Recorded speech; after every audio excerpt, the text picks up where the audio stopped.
جی شیخ آپ نے کہا تھا آپ رمضان کے لیے نصیحت دے کے جائیں گے. چلیں جی جی تو آپ لوگ تیار ہیں نصیحت سننے کے لیے انشاءاللہ؟ بالکل شیخ. جی جی انشاءاللہ. چلیں سسٹرز میں سے کوئی تیار ہے نصیحت؟ سسٹر عظمیٰ آپ پریزنٹ کریں. باقی کیا میں نصیحت کر سکتا ہوں انشاءاللہ آپ لوگوں کو؟ جی شیخ انشاءاللہ. انشاءاللہ. چلیں بردرز اینڈ سسٹرز، یہ جو میں نصیحت کروں گا آپ لوگوں کو، تو فرسٹ آف آل یہ سب سے پہلے میرے لیے نصیحت ہے، اور یہ جو میں نصیحت کر رہا ہوں یا کرنے والا ہوں، بیسیکلی یہ نصیحت سلف صالحین آپس میں ایک دوسرے کو کیا کرتے تھے، وہی نصیحت انشاءاللہ میں آپ لوگوں کو ابھی کروں گا. سلف صالحین جو ہمارے علماء تھے، وہ ان کے بارے میں آتا ہے، ایک کتاب ہے الاخلاص والنیت. الاخلاص والنیت، ایک بڑے عالم ماضی میں گزرے ہیں، ابن ابی دنیا، بہت بڑا نام ہے، بہت بڑے عالم تھے ابن ابی دنیا. ان کی کتاب ہے الاخلاص والنیت. اس میں انہوں نے ایک بات نقل کی ہے، اور وہ بات کیا ہے؟ وہ کہتے ہیں کہ جو علماء تھے نا، کانت العلماء، علماء کی یہ حالت تھی کہ اذا التقوا تواصوا بهذه الکلمات. ماضی میں علماء جب آپس میں ملاقات کرتے تھے فیس ٹو فیس، تو وہ ایک دوسرے کو نصیحت کرتے تھے، وصیت کرتے تھے ان کلمات سے. وَإِذَا غَابُوا، اور جب وہ دور چلے جاتے تھے، كَتَبَ بَعْضُهُمْ إِلَى بَعْضٍ، تو وہ آپس میں ان میں سے کچھ دیگر کو خط و کتابت کے ذریعے وہ لکھ کر یہ پیغام بھیجا کرتے تھے. پیغام کیا تھا؟ 3 باتیں تھیں. ان میں پہلی بات یہ تھی کہ من اصلح سریرتہ اصلح اللہ علانیتہ، جو شخص اپنی تنہائی کو خوبصورت بنائے گا، اللہ تعالیٰ اس کے ظاہر کو بھی خوبصورت کر دے گا. اس وقت یہ ہمارا بہت بڑا مسئلہ ہے، اور یہ ہم جانتے ہیں، اکیلے میں ہم میں سے ہر شخص یہ جانتا ہے کہ جو ہم پبلک میں نظر آتے ہیں، ہم پرائیویٹ میں بالکل ویسے نہیں ہیں. جبکہ صحابہ کرام کے ہاں وہاں اس طرح کا معاملہ نہیں تھا، جو وہ نظر آتے تھے وہ تنہائی میں ویسے ہی تھے. ہمارا مسئلہ یہ ہے کہ آج کا مسلمان وہ لوگوں کے سامنے کچھ اور ہیں اور تنہائی میں کچھ اور ہے. لوگوں کے سامنے وہ نیک نظر آتا ہے، خوش اخلاق نظر آتا ہے، اس کے چہرے میں مسکراہٹ ہوتی ہے، وہ بہت ہی زیادہ ایک متقی پرہیزگار نیک آدمی نظر آتا ہے. لیکن حقیقت میں اس کو پتا ہے کہ جب تنہائی میں اس کی نماز چھوٹتی ہے تو اس کو کوئی فرق نہیں پڑتا، اور تنہائی میں جب وہ موبائل استعمال کرتا ہے تو اس کو کوئی فرق نہیں پڑتا. اسکرولنگ کرتے کرتے کرتے کرتے وہ بالکل پرہیز نہیں کرتا، کچھ بھی دیکھتا چلا جاتا ہے، اور انگیج انٹینشنلی وہ چیزیں ان ویڈیوز میں اور وہ شارٹ ریلز میں وہ انڈلج ہونا شروع ہو جاتا ہے. زبان کی حفاظت کا بالکل خیال نہیں، آنکھوں کی حفاظت کا بالکل خیال نہیں، کانوں کی حفاظت کا بالکل خیال نہیں ہے. تو اکیلے میں اپنے گھر والوں کے ساتھ، یا جو ہم پرسنل جانتے ہیں، اللہ تعالیٰ ہمیں ان برائیوں سے بچائے کہ جس طریقے سے کامنٹس پاس ہوتے ہیں، غیبت، چغلی، بدگمانی، یہ ہمارے معاشرے کے مسائل ہیں. I am not talking about the text, rather I am talking about the context. ہمارا کانٹیکسٹ یہ ہے کہ اس وقت جو قرآن کا اور حدیث کا ٹیکسٹ ہے وہ ہمیں فائدہ نہیں پہنچا رہا. تو اس لیے سلف صالحین کا یہ بہت بڑا مسئلہ تھا. وہ بار بار ریمائنڈرز دیا کرتے تھے کہ من اصلح سریرتہ، اپنی تنہائیوں پہ کام کرے. میں نے سب سے پہلے آپ لوگوں کو یاد ہوگا جب آج کا سیشن شروع ہوا تھا تو میں نے تقویٰ کے بارے میں پوچھا تھا کہ تقویٰ کی امپلیمنٹیشن کیا ہے، ہمیں کیسے پتہ چلے گا کہ ہمارے اندر تقویٰ ہے یا نہیں ہے. تو تقویٰ کو جانچنے کا ایک ہی آسان طریقہ ہے کہ جب آپ سولیٹیوڈ میں ہوتے ہیں، آپ خلوت میں ہوتے ہیں، آپ تنہائی میں ہوتے ہیں، تو اس وقت آپ گناہ سے کتنا بچ پاتے ہیں، آپ نافرمانی سے کتنا بچ پاتے ہیں، آپ آنکھ، کان اور زبان اور دل کی حفاظت کتنا کر پاتے ہیں. جتنی حفاظت تنہائی میں کر پائیں گے اتنا لیول تقویٰ کا ہے، اس سے زیادہ نہیں ہے. تو یہ بہت زیادہ ضروری ہے. آج دیکھیں اتنی ساری مساجد ہیں، مدارس ہیں، انسٹیٹیوٹس، اور آن لائن اتنا کام ہو رہا ہے، ہر آدمی علم لے رہا ہے، علم دے رہا ہے، مختلف کورسز کرتا ہے، کرواتا ہے، نوٹس بن رہے ہیں. ہم بہت زیادہ سبجیکٹو ہو گئے ہیں، ہم بس چیزوں کو بڑا پروفیشنلی لے کر چل رہے ہیں، کورس ڈیزائن ہو رہے ہیں، خوبصورت سلائڈز بن رہی ہیں، لیکن وہ علم اتر نہیں رہا، دل میں نہیں اتر رہا. اور دل میں اترنے کا طریقہ یہی ہے کہ ہم اس علم کو عملی طور پر اختیار کرنے کی کوشش کریں، اپنی تنہائیوں کو بہتر کریں. پہلا کام تو یہ ہے. اور جس دن ہم یہ کرنے میں کامیاب ہو گئے نا، انشاءاللہ ہماری زندگیوں میں برکات آنی شروع ہو جائیں گے انشاءاللہ. یہ پہلی بات ہے. دوسری نصیحت یہ کیا کرتے تھے کہ من اصلح ما بینہ و بین اللہ کفاہ اللہ ما بینہ و بین الناس، کہ جو شخص وہ اپنے معاملات بہتر کر لیں. جو شخص من اصلح ما بینہ و بین اللہ، من اصلح ما بینہ و بین اللہ، جو بندہ اپنا اور اپنے درمیان اور اللہ کے درمیان کا معاملہ بہتر کر دے، اپنا اور اللہ کے درمیان کے جو معاملات ہیں وہ بہتر کر دے، کفاہ اللہ ما بینہ و بین الناس، تو اللہ تعالیٰ اس کے اور لوگوں کے معاملات بہتر کر دے گا. آج دیکھیں نا، گھروں کے جھگڑے ہیں، پڑوسی آپس میں ایک دوسرے سے ناراض ہیں، صلہ رحمی نہیں ہے، سگے بہن بھائی آپس میں ناراض ہیں، ایک دوسرے سے گلے شکوے، جو بیوی بچوں کی شکایت ختم نہیں ہو رہی، شوہر کی بیوی سے شکایتیں ختم نہیں ہو رہی، ایک دوسرے سے کچھ نہ کچھ ناراضگیاں چل رہی ہیں، دل میں شکوے ہیں، گلے ہیں، توقعات بہت زیادہ ہیں اور توقعات جو ہے ان پر پورا نہیں اترا جا رہا. تو یہ بہت سارے مسائل ہیں. یہ انسانوں کے معاملات خراب ہیں، آپس میں الجھے ہیں. اس کی وجہ یہ ہے کہ اللہ کے ساتھ معاملات ٹھیک نہیں ہے. جس دن اللہ کے ساتھ معاملہ ٹھیک ہو گیا تو یہ ہمارے گھرانوں کے اندر ایک خوشی انشاءاللہ آنی شروع ہو جائے گی اور دلوں میں اللہ تعالیٰ محبت ڈال دے گا. تو تیسری نصیحت وہ یہ کیا کرتے تھے کہ جو شخص، میں آپ کو عربی کے الفاظ، چونکہ آپ عربک کے اسٹوڈنٹ سے، میں آپ کو عربی کے الفاظ آپ کے ساتھ شیئر کرتا ہوں کہ وَمَنِ اهْتَمَّ بِأَمْرِ آخِرَتِهِ كَفَاهُ اللَّهُ أَمْرَ دُنْيَاهُ، جو بندہ اپنی آخرت کی فکر بڑھا دے، آخرت کی فکر کا اہتمام کرے، تو اللہ تعالیٰ اس کے دنیاوی معاملات کے لیے کافی ہو جاتے ہیں. یہ بہت ضروری ہے. اور حدیث میں آتا ہے من جعل همومه ہما واحدا کفاہ اللہ سائر همومی، جو بندہ اپنی تمام سوچوں کا محور ایک کر دے، اور وہ محور کس چیز کا ہو؟ آخرت کا ہو. فکر آخرت کی، مر جانا ہے، اللہ کے پاس جانا ہے، قبر ہے، حشر ہے، پل صراط ہے، 50,000 سال کا طویل دن ہے، اس کے بعد قنطرہ کے اوپر اللہ تعالیٰ نے روک کر دلوں کی صفائیاں کرنی ہے. تو بہت لمبا ٹائم ہے، بہت لمبا ٹائم ہے. آج کل مطلب آپ سوچیں نا، آپ امیجن کریں کہ اگر ہم NIC بنوانے کے لیے جاتے ہیں تو وہ نادرا آفس کے باہر اگر وہ لائن ہم نہیں کھڑے ہو سکتے کہ آدھا گھنٹہ. پاسپورٹ بنانے جاتے ہیں، لائن ہوتی ہے تو دل تنگ ہو رہا ہوتا ہے کہ کب یہ گھنٹہ 1.5 گھنٹہ گزرے اور ہماری باری آئے. تو قیامت کے دن تو 50,000 سال ویٹ کرنا پڑے گا اور شدید گرمی ہوگی. تو معاملہ بہت سنگین ہے. تو اس لیے اس کی فکر ہونی چاہیے. تو اگر اس کی فکر ہو گئی، آخرت کی فکر، تو حدیث میں آتا ہے کفاہ اللہ سائر همومہ، اللہ تعالیٰ دنیا کے تمام معاملات اس کے آسان کر دیں گے. ومن تشعبت به الهموم، فرمایا کہ جو بندہ دنیا کی پریشانیوں میں الجھ گیا اور آخرت کو بھول گیا، من احوال الدنیا لم یبال اللہ فی ای اودیتها ہلک، پھر اللہ کو کوئی پرواہ نہیں وہ غم کی جس وادی میں مر جائے، کھپ جائے، اللہ کو اس کی کوئی پرواہ نہیں، کیونکہ اس کو آخرت کی فکر ہی نہیں ہے. تو اس رمضان میں ہم نے اپنے اندر 3 کوالٹیز پیدا کرنے کی کوشش کرنی ہے انشاءاللہ. اور رمضان جو ہے ایک بہترین موقع ہے ہمارے پاس.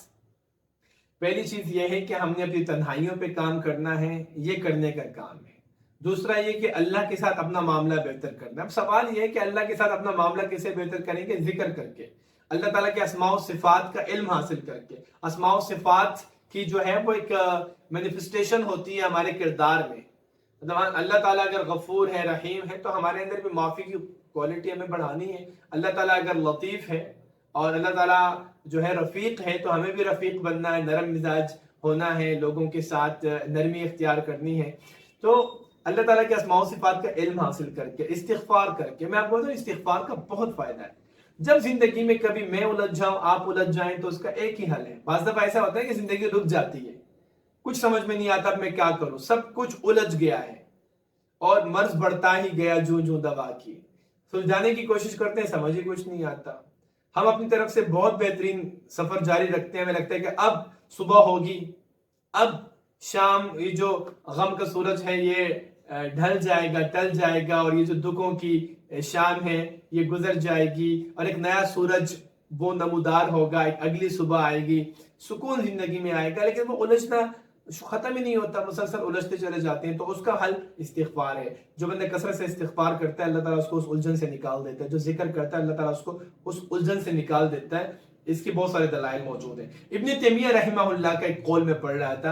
ابن تیمیہ رحمہ اللہ وہ کہتے ہیں کہ جب میں کسی مسئلے میں الجھ جاتا ہوں، وہ لکھتے ہیں جب میں کسی مسئلے میں الجھ جاتا ہوں تو میں اپنی کتابیں بند کر کے، آنکھیں بند کر کے میں 30 سے 40 ہزار مرتبہ استغفار پڑھتا ہوں. اندازہ لگائیں، 30 سے 40 ہزار مرتبہ استغفار پڑھتا ہوں. یعنی اتنا زیادہ استغفار میں کرتا ہوں تو اللہ تعالیٰ میرا سینہ کھول دیتا ہے اور میرا ذہن کھل جاتا ہے اور مجھے اس مسئلے کا حل مل جاتا ہے. اور آخری بات، ہم نے آخری کام اس رمضان میں یہ کوشش کرنی ہے کہ ہماری فکر آخرت کی فکر ہو جائے.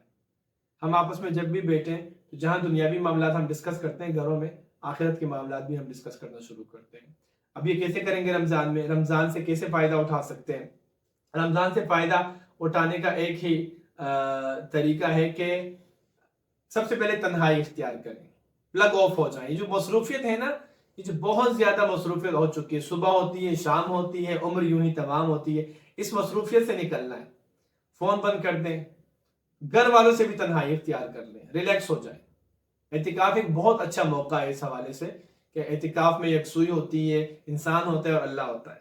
تو ایک تو تنہائی اختیار کریں، اس سے اللہ تعالیٰ کی قربت حاصل کرنے کا موقع مل جائے گا، اللہ کا ذکر کرنے کا موقع مل جائے گا. اور اسپیشلی وہ جو آیات ہیں نا جن پر غور و فکر کرنے کا حکم ہے اور تاکید موجود ہے، ان فی خلق السماوات والارض واختلاف اللیل والنہار لآیات لأولی الالباب الذین یذکرون اللہ قیاما وقعودا وعلی جنوبہم ویتفکرون فی خلق السماوات والارض ربنا ما خلقت ھذا باطلا. تو یہ جو آیات ہیں، نبی صلی اللہ علیہ وسلم جیسے ہی اٹھتے تھے نا تہجد کے لیے تو پہلے یہ آیات پڑھتے تھے، سورہ آل عمران کی آخری 10-11 آیتیں، اس کے بعد وضو بنا کے تہجد پڑھتے تھے. تو ان آیات پر غور فکر کرنے کے اور اس طرح کی دیگر آیات پر غور فکر کرنے کے لیے تنہائی بہت ضروری ہے. دوسرا یہ کہ ایک اچھا دوست بنائیں، ایک اچھا ساتھی کہ جو آپ اس کو محاسبے کی اجازت دیں اس رمضان میں، کہ وہ آپ سے پوچھے، آپ سے سوال جواب کرے، آپ کو موٹیویٹ کرے. نبی صلی اللہ علیہ وسلم دیکھیں کہ دنیا کے سب سے متقی انسان، سب سے زیادہ علم رکھنے والے، وہ بھی حضرت جبریل علیہ السلام کے ساتھ قرآن کا دور کیا کرتے تھے. تو ہم تو انسان ہیں، کمزور ہیں، ہمیں بھی ساتھی چاہیے. یہ بہت ضروری ہے، اس سے بڑا فائدہ ہوتا ہے. تیسرا یہ کہ پلان کریں اپنے رمضان کو. ابھی ہیں ہمارے پاس 1-2 دن، پلان کریں رمضان سے پہلے، رمضان کو پلان کریں. if you fail to plan، اس کا کیا مطلب ہے کہ آپ اگر پلان کرنے میں ناکام ہیں تو بیسیکلی آپ کیا کرنا چاہ رہے ہیں؟ آپ پلان کر رہے ہیں فیل ہونے کی. تو پلان کریں، کتنا ذکر کرنا ہے، کتنی دعائیں مانگنی ہے، کتنا قرآن پڑھنا ہے، ترجمے کے ساتھ پڑھنا ہے، قرآن کو کتنا سمجھنا ہے، کتنی مرتبہ استغفار پڑھنا ہے، کتنی چیریٹی کرنی ہے، اور اپنے گھر والوں کو کتنا انگیج رکھنا. اور یہ سارا کام اکیلے نہیں کرنا، اپنے گھر والوں کو ساتھ رکھنا ہے. نبی صلی اللہ علیہ وسلم کے بارے میں آتا ہے کہ آپ جب خود رات جاگ کے گزارتے تھے تو اپنے گھر والوں کو بھی جگایا کرتے تھے، اکیلے نہیں کرتے تھے. تو گھر والوں کی بھی فکر کرنی ہے. قوا انفسکم واہلیکم نارا. تو یہ مختصر باتوں کو آپ لوگ انشاءاللہ زیادہ جان لیں، اتنا کافی ہے. میں نے آپ لوگوں کو مقصد بھی بتا دیا کہ یہ 3 باتیں ہماری زندگیوں میں آنی چاہیے. رمضان سے شروع کریں لیکن جب تک زندہ ہیں اس کی کوشش کرنی ہے. دوسرا یہ کہ اس کے لیے میں نے آپ لوگوں کو پریکٹیکل ٹپس یہ دیے کہ تنہائی اختیار کریں. سب سے پہلے تو جو ایک مصروف زندگی ہے نکلے وہاں سے، ٹھیک ہے. غور و فکر کریں، تدبر کریں، اللہ تعالیٰ کا ذکر کریں اور استغفار کریں، اور اللہ تعالیٰ کے اسماء و صفات کا علم حاصل کرنا شروع کر دیں اور قرآن کی آیات پر غور و فکر کریں. دوسرا یہ کہ ایک اچھا دوست، اچھا ساتھی کہ جو آپ کے ساتھ نیکی میں آپ کو موٹیویٹ کرے، آپ اس کے ساتھ رہیں، اس سے پوچھیں، وہ آپ سے پوچھیں. جیسے صحابہ کرام کرتے تھے نا، ابو موسیٰ اشعری رضی اللہ عنہ اور معاذ بن جبل کی دوستی یہی تھی نا کہ وہ آپس میں پوچھا کرتے تھے ایک دوسرے سے کہ ابھی تمہاری تہجد کا کیا بنا ہے، اور اس طرح کی تفصیلی باتیں، اس طرح ایک دوسرے سے پوچھ گچھ ہونی چاہیے. اور آخری بات کہ پلان کریں، اپنے رمضان کو پلان کریں اور دعاؤں کی ایک فہرست بنا دیں کہ اس رمضان میں آپ نے اللہ سے کیا مانگنا ہے. وہ 20 بنیادی چیزیں، وہ 30 بنیادی چیزیں جو آپ نے ہر روز وہ ایک پرچہ بنا دیں، موبائل میں لکھ لیں. موبائل سے تو خیر بندہ ڈسٹریکٹ ہوتا ہے، بہتر یہ کہ آپ ایک پرچہ بنا کے اپنے پاس رکھیں اور وہ کھول کر جب دعا مانگیں وہ اللہ سے وہ ساری چیزیں مانگیں. انشاءاللہ جو مانگیں گے یقین کے ساتھ اور پوری توجہ کے ساتھ اللہ تعالیٰ ضرور آپ کو وہ عطا کرے گا. تو اللہ تعالیٰ سے دعا ہے کہ اللہ تعالیٰ ہمیں اس رمضان کو بہتر طریقے سے گزارنے کی توفیق عطا فرمائے. آپ لوگوں کو کوئی کویسچن ہے تو کر لیں، نہیں تو میں انشاءاللہ میں دعا کرواؤں گا اور اس کے بعد ہم اپنے آج کا سیشن جو فائنل سیشن ہے اس کو وائنڈ اپ کریں گے انشاءاللہ.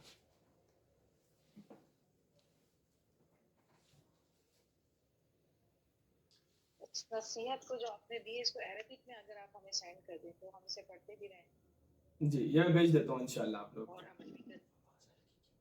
میں آپ لوگوں کے ساتھ نوٹس شیئر کر لوں گا انشاءاللہ.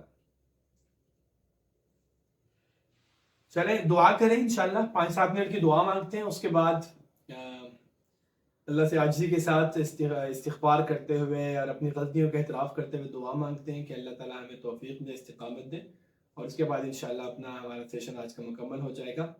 دعا کریں اللہم انت السلام ومنک السلام تبارکت یا ذا الجلال والاکرام ربنا اعنا علی ذکرک وشکرک وحسن عبادتک یا رب لك الحمد كما ينبغي لجلال وجهك وعظيم سلطانك اللهم صل وسلم على نبينا محمد اللهم إنا نسألك بأن لك الحمد لا إله إلا أنت المنان بديع السماوات والأرض يا ذا الجلال والإكرام يا حي يا قيوم يا حي يا قيوم برحمتك نستغيث اللهم رحمتك نرجو فلا تكلنا إلى أنفسنا طرفة أعين وأصلح لنا شأننا كلها يا غفور يا رحيم يا حي يا قيوم يا ذا الجلال والإكرام ربنا ظلمنا أنفسنا وإن لم تغفر لنا وترحمنا لنكونن من الخاسرين لا إله إلا أنت سبحانك إني كنت من الظالمين لا الہ الا انت سبحانک انی کنت من الظالمین۔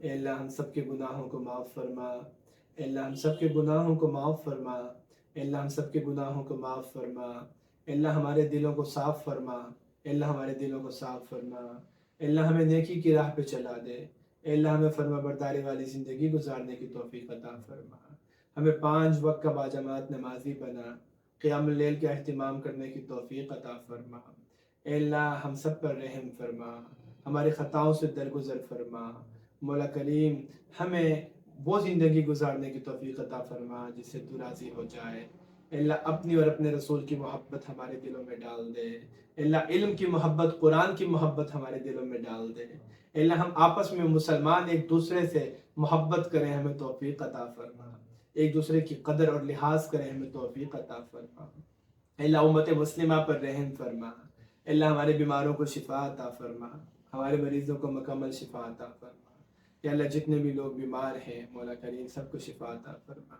اے اللہ ہم نے تیری رضا کے لیے یہ ایک سفر شروع کیا المنار انسٹیٹیوٹ کے پلیٹ فارم سے، آج الحمدللہ اے اللہ تیری توفیق سے ہم نے کامیابی کے ساتھ اپنا سفر وہ مکمل کر لیا ہے، مولا کریم تیری توفیق کے بغیر کچھ نہیں ہو سکتا، اے اللہ ہم سے قبول فرما، یا اللہ ہم سے قبول فرما، یا اللہ ہم سے قبول فرما، اے اللہ عاطف بھائی اور ان کے پورے اہل و عیال پر یا اللہ اپنی رحمت کا سایہ دراز فرما، یا اللہ ان کے گھر پر رحم فرما، ان کے سارے مسائل حل فرما، اے اللہ ان کی والدہ کو مکمل شفا عطا فرما، مولا کریم عاطف بھائی کی پوری فیملی کو برکت عطا فرما، مولا کریم جتنے بھی میرے بھائی اور بہنیں جنہوں نے کلاس باقاعدہ وہ اٹینڈ کرتے رہے ہیں اور ریکارڈنگ سنتے رہے ہیں، وہ کسی نہ کسی طریقے سے قرآن کے ساتھ عربی زبان کے ساتھ وہ جڑے رہے ہیں اپنی مصروفیت کے باوجود، مولا کریم سب کی پریشانیوں کو ختم فرما، اے اللہ ہم سب کی پریشانیوں کو ختم فرما، اے اللہ ہماری تنگیوں کو آسانیوں میں بدل دے،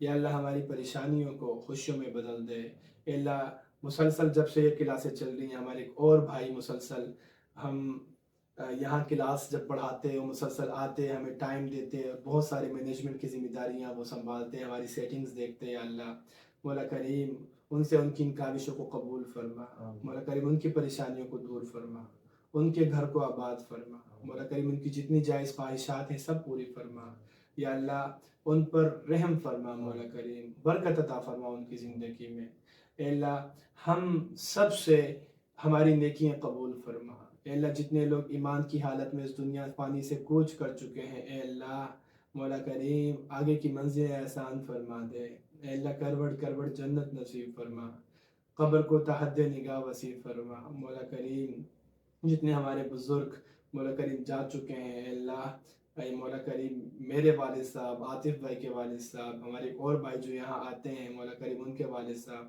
اور جتنے بھی ہمارے اسٹوڈنٹس ہیں ان میں سے جو جن کے رشتہ دار عزیز و اقارب فوت ہو چکے ہیں، مولا کریم سب پر رحم فرما، سب کو جنت الفردوس کا مہمان بنا دے، مولا کریم اے اللہ ہمیں اسی طرح دین سیکھنے اور سکھانے والوں کی فہرست میں شامل فرما، اے اللہ رمضان المبارک کا مہینہ مولا کریم ہمارے سروں پر آ چکا ہے، اے اللہ ہمیں اس رمضان کو اپنی زندگی کا بہترین رمضان بنانے کی توفیق عطا فرما، ہمیں بھرپور استفادہ کرنے کی توفیق عطا فرما، مولا کریم ہماری تنہائیاں بہتر فرما دے، اے اللہ ہماری آخرت کی فکر بہتر فرما دے، اے اللہ اپنی محبت ہمارے دلوں میں ڈال دے اور ان لوگوں کی محبت ہمارے دلوں میں ڈال دے جو تجھ سے محبت کرتے ہیں۔ اے اللہ ہمیں دین اسلام کو عملی طور پر اپنی زندگیوں میں شامل کرنے کی توفیق عطا فرما۔ اے اللہ ہماری یہ چھوٹی سی کاوش المنار انسٹیٹیوٹ مولا کریم اس کو برکت عطا فرما۔ مولا کریم جو چھوٹی چھوٹی پریشانیاں ہمارے اس انسٹیٹیوٹ کو آگے بڑھانے میں آ رہی ہیں مولا کریم، تو اپنے غیب سے مولا کریم اسباب اور وسائل مہیا فرما۔ مولا کریم اسباب و وسائل مہیا فرما۔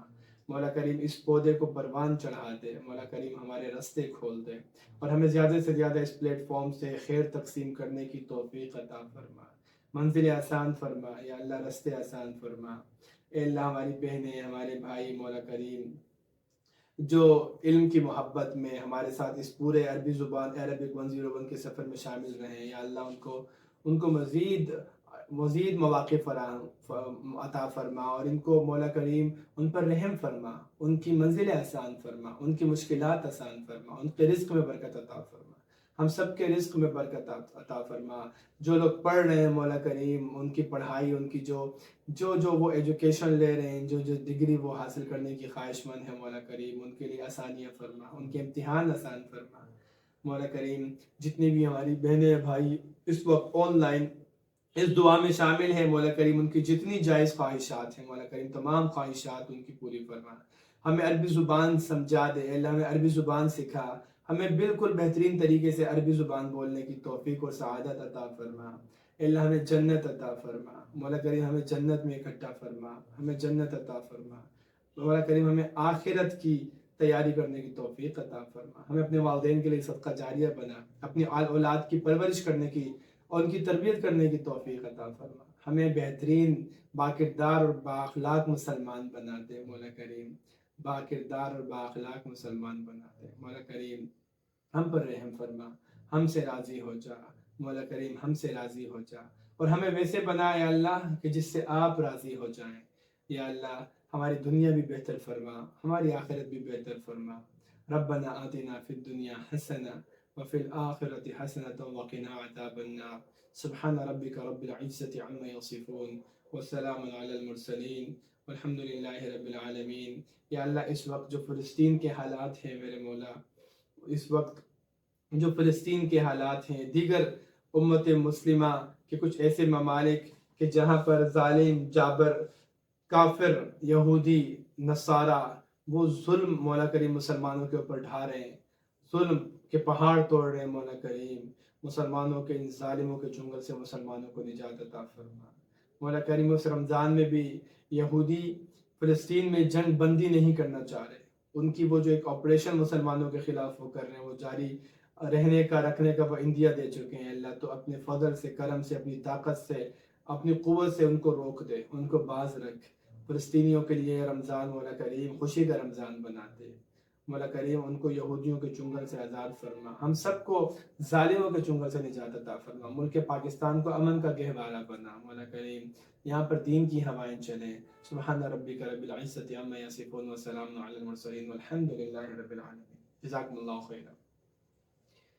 تو انشاءاللہ اسی کے ساتھ ہمارا یہ آخری سیشن اپنے اختتام کو پہنچتا ہے۔ انشاءاللہ رابطے میں رہیں گے آپ کے ساتھ، آپ ہمارے گروپس میں ہیں، جو بھی اپڈیٹس ہوں گی المنار کی طرف سے، کوئی بھی ایسی علمی تعلیمی تربیتی سرگرمی ہوگی، کوئی ہمارا سیشن ہوگا، ورکشاپ ہوگی، تو انشاءاللہ ضرور آپ کے علم میں وہ چیزیں آتی رہیں گی، آپ ہمارے ساتھ ضرور ان تمام چیزوں کو جوائن کیجئے گا۔ رمضان کے بعد انشاءاللہ ہم ضرور پہلی فرصت میں لیول 2 اناؤنس کریں گے، اور لیول 2 کے حوالے سے ایک چیز میں بتانا چاہوں گا کہ اس میں 80% بلکہ 80% سے زیادہ کنورزیشن ہی ہمارا رکھنے کا ارادہ ہے، یعنی جن لوگوں نے، جن اسٹوڈنٹس نے عربک 101 کا پورا کورس کیا ہے، تو جو عربک 101 کا لیول 2 ہوگا اس میں 80+% ہم انشاءاللہ کنورزیشن پر ہی فوکس کریں گے، تھوڑا تھوڑا ہم قرآن کے ساتھ بھی جڑے رہیں گے انشاءاللہ، تو وہ بھی انشاءاللہ ہمارا یہ ارادہ ہے، اور جتنی بھی چیزیں ہیں، جو بھی اپڈیٹس ہیں المنار کے حوالے سے آپ کو ملتی رہیں گی۔ تو خصوصی دعاؤں میں یاد رکھیے گا، المنار کے حوالے سے کہ المنار کی جتنی بھی پریشانیاں ہیں، چونکہ جو بھی چیزیں ہیں جو ہمیں اس وقت بہت ساری چیزیں چاہیے المنار کے لیے تاکہ ہم آفیشلی اس سلسلے کو جاری رکھیں، تو یقیناً آپ کی دعاؤں سے یہ چیزیں، یہ مسائل انشاءاللہ اللہ تعالیٰ حل فرما دے گا۔ تو وائنڈ اپ کرتے ہیں جی اپنی کلاس کو۔ سبحانک اللہم و بحمدک، نشہد ان لا الہ الا انت، نستغفرک و نتوب الیک۔ جزاکم اللہ خیرا۔